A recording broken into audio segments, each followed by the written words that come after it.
5年前妻子走了，我每月拿出3000块钱给岳母养老，如今孩子也大了，就想着再相亲找个合适的对象，好一起度过余生。可让我万万没想到的是，我相亲岳母是赞同的，可小姨子却着急了。这到底是怎么一回事呢？没想到岳母的一番话，让我再次拥有一个完满的家庭。昨天我表嫂又打来电话，说已经给我安排相亲对象，让我务必要抽时间出来去见面，还说人家有正经工作，是在超市里面当收银员的。我连忙答应他，他这才不再念叨。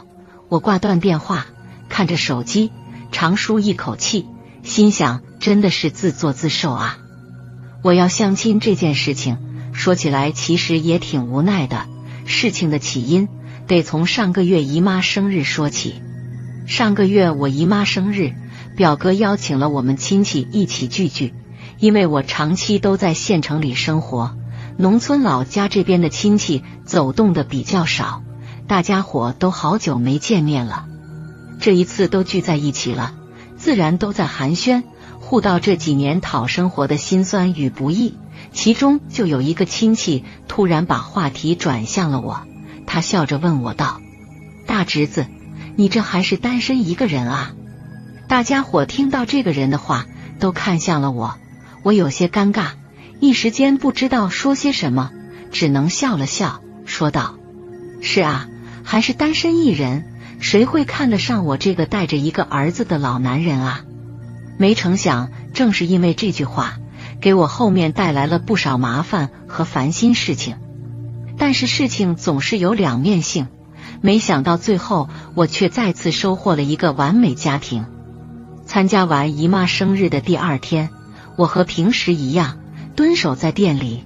我开的是一间5金店，最近的生意都不太好，没客人的时候，我就在躺椅上刷视频，这样日子没那么无聊。突然就接到了表哥的电话，一接通电话，他就着急地说道：“表弟啊，你表嫂今天就过去找你了，你们俩见面了没有？”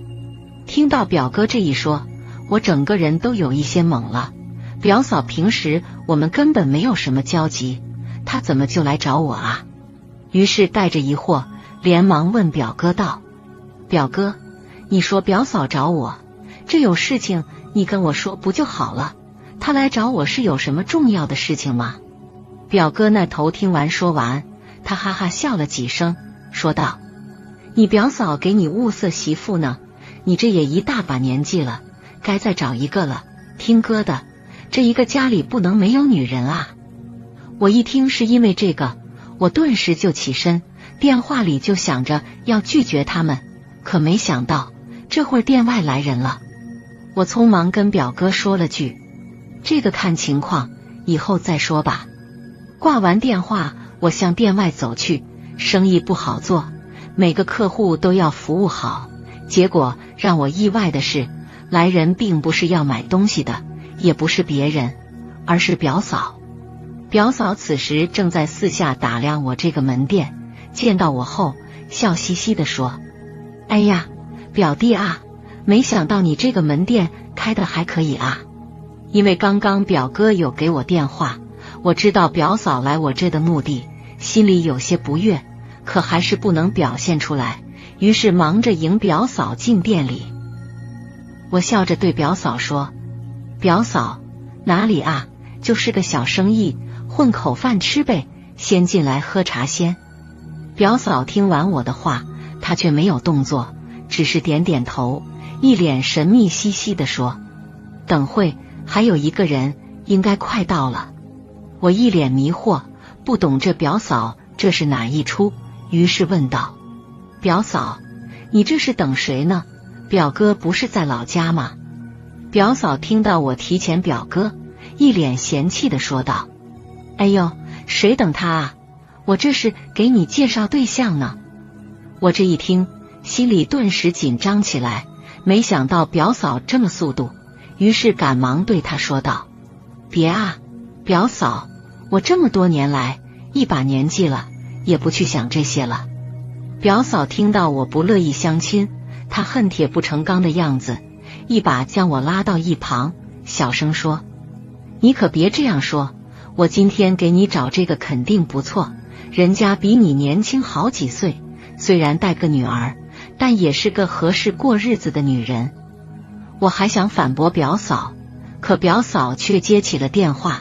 2分钟后，表嫂挂了电话，转身提醒我说：等会人来了，你可要表现好一点，知道不？没一会儿，一个女人找了过来，她穿着一条连衣裙，我偷偷看了一眼，人倒也是像表嫂说的，蛮年轻的，看上去年纪确实要比我小一些。既然是表嫂介绍的，我总不好不给面子，于是邀请他们进店里，我给他们泡上茶水。我自从妻子去世以后，就没有再和其他女人有过来往，守着这个小店，把儿子好好养大，想着这辈子也就差不多了。表嫂见我们都不怎么说话，我也是有一句没一句的搭着话，她在中间看着我们，着急的不行。我这正尴尬着呢，店外面有电动车的声音，我知道自己的救星来了，忙起身向外走去。来人正是赵曼丽，她是我亡妻的亲妹妹，她在离我店面不到3公里的一个超市上班，是一名收银员。我这个店她是几乎每天都过来的。今天她提着一袋子，里面装着2个大西瓜，她一见到我就大喊道：曹志，快点过来帮我提一下，累死我了，今天习惯打特价，我顺便买了2个，一个给你，另一个晚点带回去给妈尝尝。我听后忙上前接过他手上的袋子，然后一把拉过他，对他说：曼丽啊，这店里来客人了，等会你可别多话啊。曼丽一听，瞬间好奇起来，还没等我说完，她就快步进店里，看到表嫂他们在喝茶，她脸色一下就干了，一脸怒意看着我。我忙将表嫂他们介绍给曼丽认识，曼丽得知表嫂是来给我介绍对象的，更加没给我好脸色。曼丽还故意大声冷笑道：哟，这我姐才走了多少年啊，就有事准备找新人了，这真的是有良心啊。我听到曼丽的话，虽然说的不好听，可我却不知道该怎样向她解释。相亲的那个女人也看向了表嫂，表嫂一脸阴沉，她看了看我，起身对曼丽说道：哎，我说妹子啊，你大姐这都走了5年多了，我表弟可从没有找过对象啊，你可不能耽误他下半辈子的幸福啊。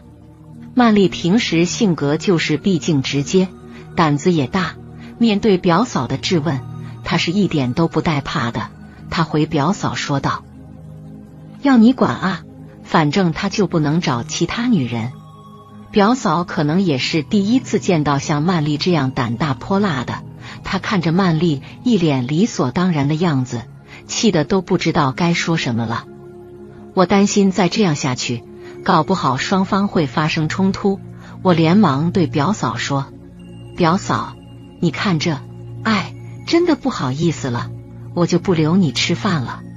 表嫂瞪了一眼曼丽，只好带着那相亲对象一起离开了。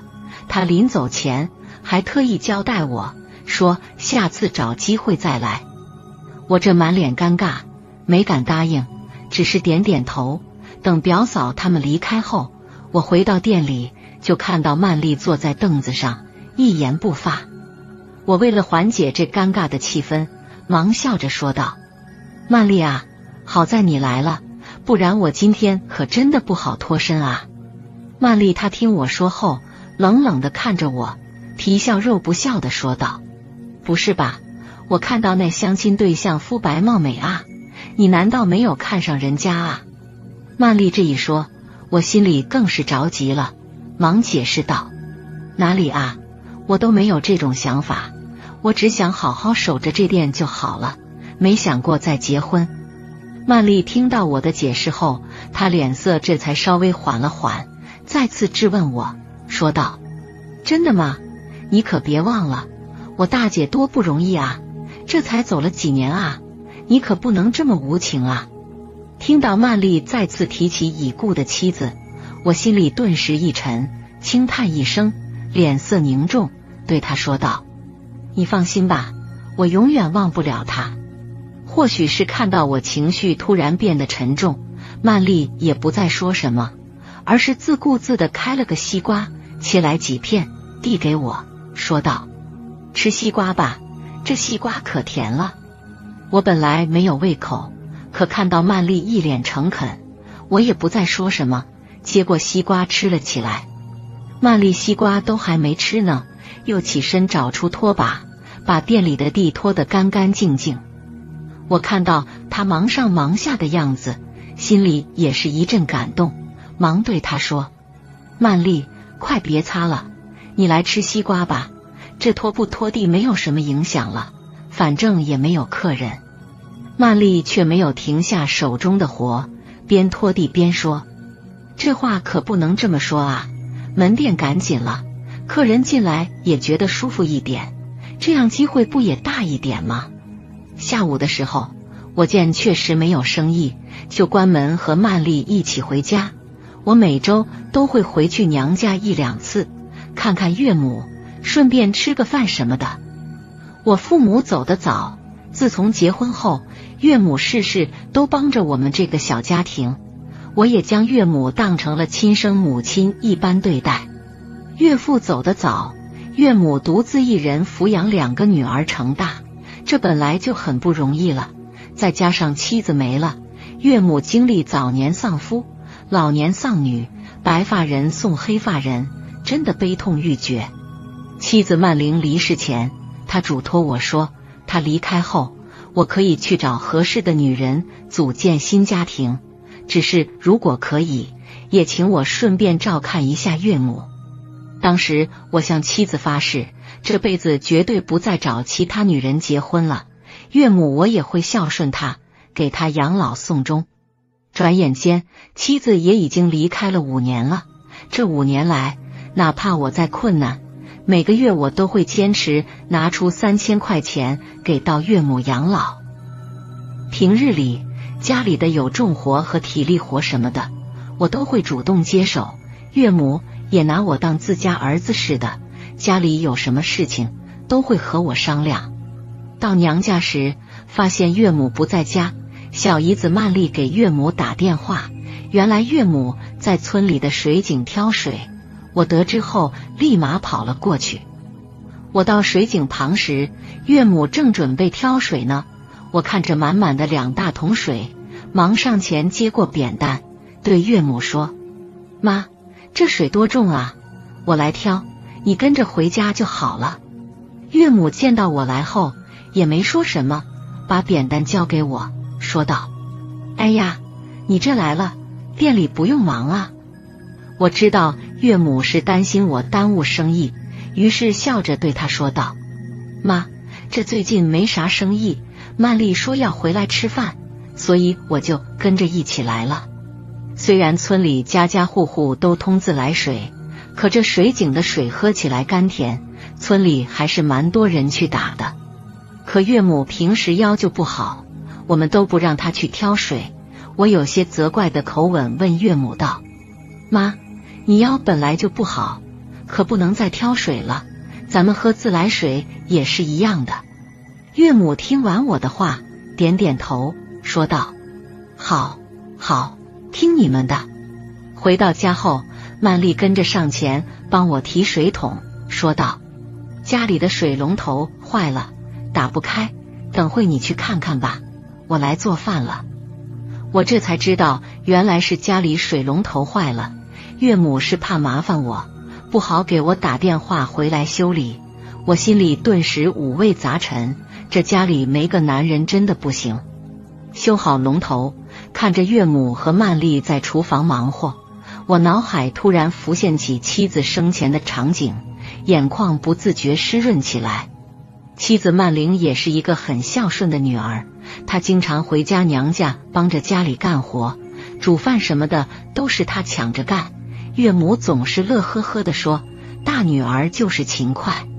妻子在5年前查出得了结肠癌，她是一个很好强的女人，节俭持家的她，身体早就有了不舒服的迹象，可她都是一个人扛着，身体难受的时候，她就买来止疼药吃。当时我们刚开店没多久，我一门心思全在店里，没有察觉妻子的身体出现了异样。等她实在扛不住的时候，等到医院一检查，已经是癌症晚期了。被病痛折磨了半年后，妻子离开了我们。每次夜深人静的时候，总会想起妻子。我这么多年一直在自责，自己为什么没有及时发现她的病情，要是早期就发现了，哪怕倾家荡产，我都要治好她，或许我还有一个完整的家。吃晚饭的时候，平常话多的小姨子曼丽今天有些异常，她全程没有说话，一副心事重重的样子。岳母也发现了她的异样，给她夹了一块鱼头，笑着说：“来，曼丽，这是你最喜欢的鱼头，我特意让卖鱼老板留一条最大的呢。”曼丽却把鱼头夹回给岳母，说道：“你们吃吧，我饱了。”岳母看着曼丽走出客厅，她看向我，小声问道：“她这是咋了？心情不好吗？”我也是不清楚，这女人心海底针，太难猜了。我对岳母摇摇头，表示也不知道。第二天一早，我这刚刚到店里开门，突然就接到了岳母的电话。她电话里让我赶紧回去1天，说是有事情和我商量。我担心岳母出意外，忙赶回娘家。到娘家后，看到岳母正在做早餐，我紧张的心这才缓了下来。岳母见到我到来后，给我盛了一碗面条，面条里还给我加了一个鸡蛋。正巧我也没有吃早餐，于是大口吃了起来。我环顾一周，没见小姨子曼丽，便问岳母道：“妈，曼丽还没起床啊？”岳母见我问起曼丽，她也坐了下来，问我道：“曹志啊，你觉得曼丽怎么样？”我被岳母这突如其来的话给问住，想了下，笑着说：“挺好的，当然嘛，这脾气还得改改。”我玩笑话一出，岳母却是一脸严肃，我顿时觉得这事情不简单。岳母继续说道：“曼玲这孩子命苦，也走了这么多年了，你就没想过再找吗？你还年轻啊。”我听到岳母的话，心里猜出可能是知道我相亲的事情了，于是对岳母承诺道：“妈，我这辈子是不会再找其他人了，我一个人挺好的。”岳母却摆摆手，她苦口婆心地说道：“我不是这个意思，自打曼玲走后，曼丽对你的心意，难道你一点都没察觉出来吗？”听完岳母说的话，我心头一震，这才反应过来，昨天曼丽的反常，这原来都是因为在意我。岳母的话让我不知道如何回答。曼丽比我小5岁，她也是离异了，她丈夫常年酗酒，还对她家暴，她果断提出了离婚。自从妻子离开后，曼丽就出现在我的生活中，是她天天来开导我。在疫情防控期间，也是她冒着被感染的生命危险给我送吃的。后来以前疫情解封后，我高烧不退，也是她到处求人，找来退烧药，照顾我3天，我才康复过来。后来才知道，那时候她也是发着高烧，但她还是顾不上自己，义无反顾跑来照顾我。她从不喊我姐夫，总是喊我全名。想到这5年的来和她的点点滴滴，我眼眶湿润起来，心里一种难以表达的情感油然而生。我点点头，坚定地对岳母说：“妈，曼丽在哪里？我想去找她。”岳母听到我的话，这才满意地笑了起来，说道：“你们都还年轻，有大把时光好好过生活，去吧，勇敢一点，表达心中所想。”这个时候，曼丽正好从楼下下来，我看到后，与他四目相对，鼓起勇气向他走去。到他面前后，紧紧看着他。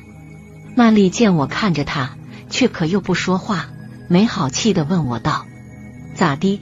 一大早你这是要干嘛啊？”我不再犹豫，满脸通红，大声对他说：“曼丽，我们一起过吧，我们在一起肯定会幸福的。”曼丽听完我的话，白皙的脸庞瞬间红了起来，她别过脸，小声说道：“说什么呢？谁跟你一起过啊？”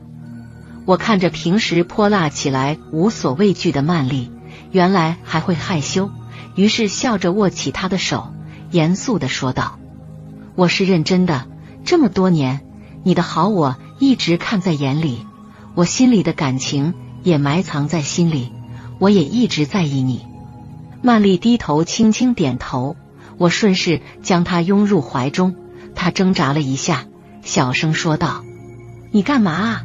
妈还看着呢。”岳母这个时候向外走去，还大声的自言自语地说：“哎呀，我得去看看我的菜园子了，忘记浇水了。”我看到岳母出去后，更是用力紧紧抱住曼丽，我们两人相拥在一起。以后的日子，我和曼丽会一起好好经营，一起过上幸福美满的生活。